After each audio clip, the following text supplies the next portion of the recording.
If you have no money, then you have no shame. I read a story about this garbage man who was working for this garbage company and he wanted to start his own firm, but he didn't know how to get customers. So he left and he started his own company and he approached all of the clients of his previous garbage company. He basically said to them that he's willing to work for 1 year free of charge in exchange for after the 1 year of free work, they would have to give him 3 year contract. He took a massive risk and he did all of the garbage collection himself, disgusting. People stayed away from him. They thought he was crazy. And obviously he held the risk of doing 1 year of work where after that, maybe the companies would break their promise towards him and they wouldn't actually give him a 3 year contract. He actually ended up getting successful. His bet paid off and he made a lot of money after the fact, big garbage company, etc., etc. When I told the story to one of my friends, he actually said to me, yeah, but that's so disgusting. Like, you're going to get all of these like bacteria and germs.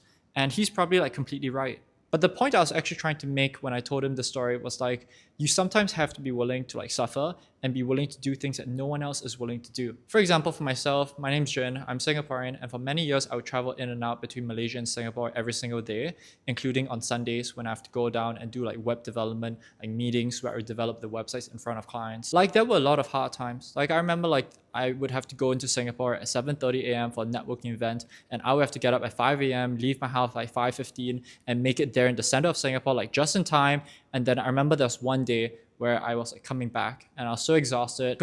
I couldn't be bothered to find the train or like any sort of public transport. I took a cab and I literally passed out in the cab and I woke up like just at the immigration. And when I stepped out, I think it was like a Friday evening at 5 or 6.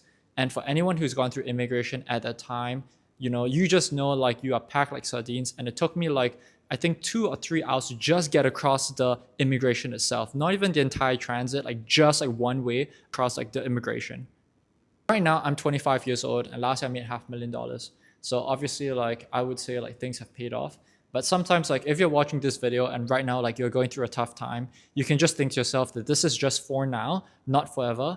I'm only going to have to suffer for now, not forever. And fast forward like 2 or 3 years, things will get better. And for example, for me right now, a lot of like my friends my age, they just finished university, they're starting their first job. Like in my opinion, at least in some metrics, I'm much further ahead.